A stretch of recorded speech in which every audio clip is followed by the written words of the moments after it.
Yo, what's going on YouTube? It's your boy Samurai. We're back with another reaction video. This time around I decided to check out a band that I've always known and I've heard before. If I'm not mistaken, I've listened to Aqualung, at least some of it, maybe not the full album, but I remember when I was getting into prog rock, they were one of the big names, so I decided to check them out. The only song I know for sure off top of my head is the title song, Aqualung, but I don't remember any of the other songs. I was pretty young at the time and I never went back to it, so I just decided to go with their second most popular song, Locomotive Breath, which is on that same album, but like I said, I don't know if I remember it. We'll see when I listen to it, but I probably won't remember it, honestly, because it's been like 8 or 9 years or so like that, so it's been quite a while. So not much talking here, I'm just gonna hop right into it, guys. If you guys see me looking down, I got the lyrics here on my phone, so if you see me looking down, I'm just reading those. But let's check this out.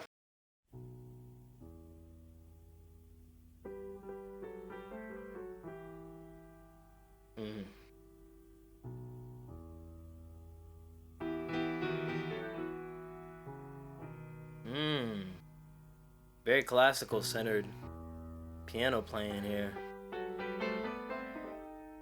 Beautiful.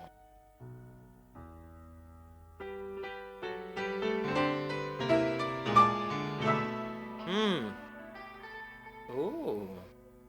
Nice guitar sound. Okay, a little call and response there.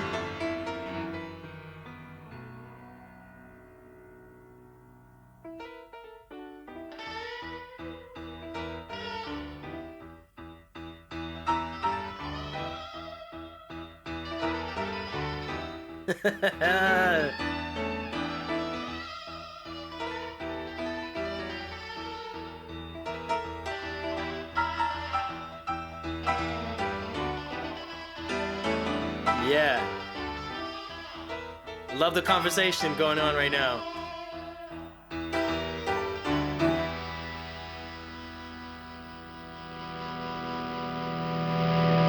Oh, that's cool. Guitar move to the other side. Okay, we've got acoustic guitar now. In the shuffling madness of the locomotive breath runs the all-time loser, headlong to his death. Oh, it feels a piston scraping. Alright, just want to stop really quick just to mention that was really cool, kind of sort of panning effect with the guitar. Piano faded out and then the guitar started, well, first the volume started increasing, but also the guitar started panning over to the left. Now it's over here, and then we've got a acoustic guitar, center-ish, maybe a little bit off-center to the right, bass drums. His vocals here are very, I apologize, I don't know who the vocalist is, and it doesn't say here, so you guys let me know as always. But his vocals are super dry here. Like, I had no audible reverb whatsoever. It's very bare bones, at least with the reverb part of everything. Very interesting choice there, but really kind of digging this so far. That in that beginning part, that little intro there, was pretty long, but very enjoyable. With the conversation between the piano, kind of a very classical centered piano playing, but turned out to be very jazzy as well. I always enjoy that when they kind of mix the two into the piano playing. I think it makes for a very exciting listen. And then the guitar going back and forth with this sort of large room reverb, which seemed to have a pre-delay of some sort, because the actual reverb was a lot more audible than the actual guitar sound. So let's keep going. Runs the all-time loser, headlong to his death. Oh, it feels a piston scraping, steam breaking on his brow. Old Charlie stole the handle, and the train it won't stop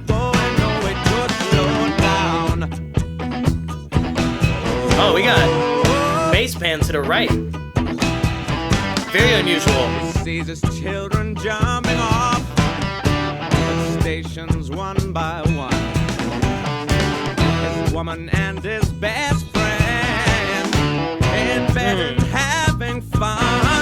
Oh, he's crawling down the corridor on his hands and knees. Oh, Charlie stole the handle, and the train it won't stop going. No, it should slow down. Yeah.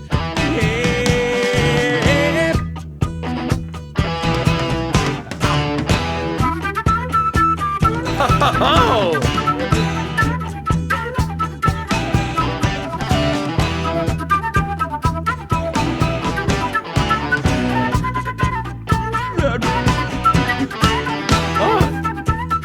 Hold on. I want to go back a little bit. It sounded like it was like a yeah. I don't know what that was. I don't know if that was just the flute player catching his breath, or if that was just the singer, or if they're the same person. No idea. But that was just a funny sound. I want to hear that again.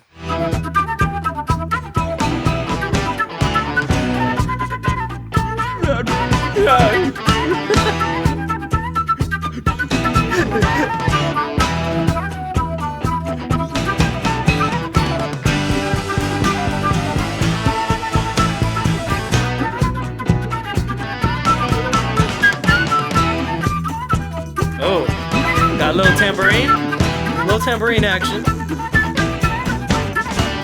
He hears the silence howling. What is that buzzing sound on the left? Angels as they fall. And the all-time winner has got him by the balls. Oh, he picks up Gideon's Bible.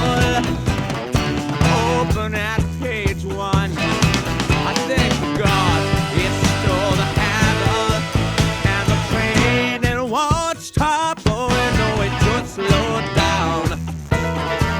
No, it should slow down.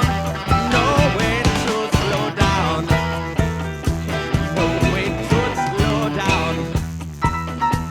No, it should slow down. That was fun. That was a fun ass song. I really enjoyed that. Liked all the space in between the instruments, how they communicated with each other, the sort of call and response that was happening throughout the song with the flute, the guitar, the piano. I still don't know what that little buzzing sound was at the end, fading out there. You guys let me know. Really no idea what that was. It had like a kazoo quality. I know that sounds weird, and I know for a fact it wasn't a kazoo, but it had that sort of quality. Not sure how to describe it. Anyways, no idea what that was. But we had some tambourine action going, had the bass pan to the right. Very unusual. Perhaps not at the time, because this was what, 71? Okay, so I know in the 60s they were still trying to figure out the whole stereo thing, and multi-track recording was kind of just starting to really become popularized, I believe. You guys correct me down below. I'm obviously, not old enough to have experienced that, but just being an engineer, I know, a good bit of history and stuff. So I know at the time, the Beatles and the bands at the time were really sort of trying to figure out the multi-track recording thing, the stereo stuff, because everything was mono before. And with that came a lot of strange mixing decisions that today, and even in the 70s, I think, and then going forward from there, would seem very strange, because you never really hear the bass panned left or right. It's always in the center for the most part. Obviously, you can do whatever you want. But I know during that time, mid-60s, late 60s, maybe early 70s even, they were still trying to figure that whole thing out. And sometimes, I know on Beatles records, you would have the whole band on one side and then the vocals on the other, or the bass and the drums on one side, guitar and vocals or piano or whatever on the other. Very strange, mixing choices due to many different things. I know sometimes they would try to take the mono songs that were mixed in mono and then remaster them to stereo, if I'm not mistaken. So it would cause some weird things going on there. But regardless, I'm not going on that whole long tangent there. But that it was just a fun song. It had a groove to it the whole time.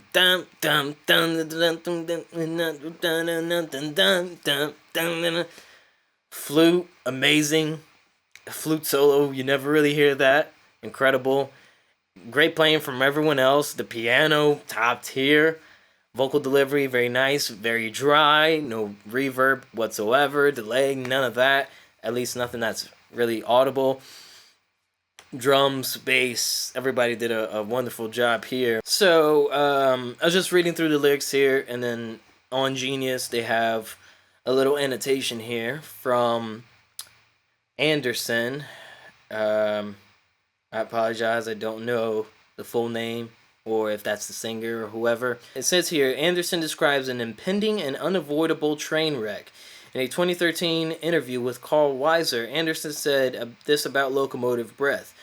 When I wrote it, I wasn't deliberately setting out to write a piece of music on a particular subject, but it evolved during the writing process into being not terribly specific, but about the issues of overcrowding, the rather claustrophobic feel of a lot of people in a limited space, and the idea of incessant, unstoppable locomotive being metaphor for seemingly the unstoppable population expansion on planet Earth.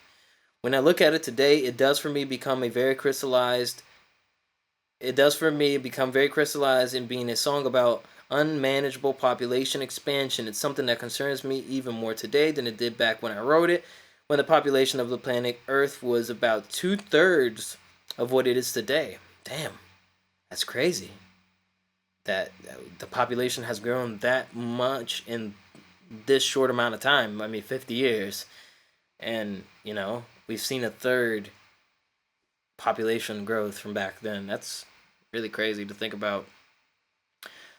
So in my lifetime alone, we've seen an enormous increase in population and an enormous increase in the degree to which we devour our limited resources.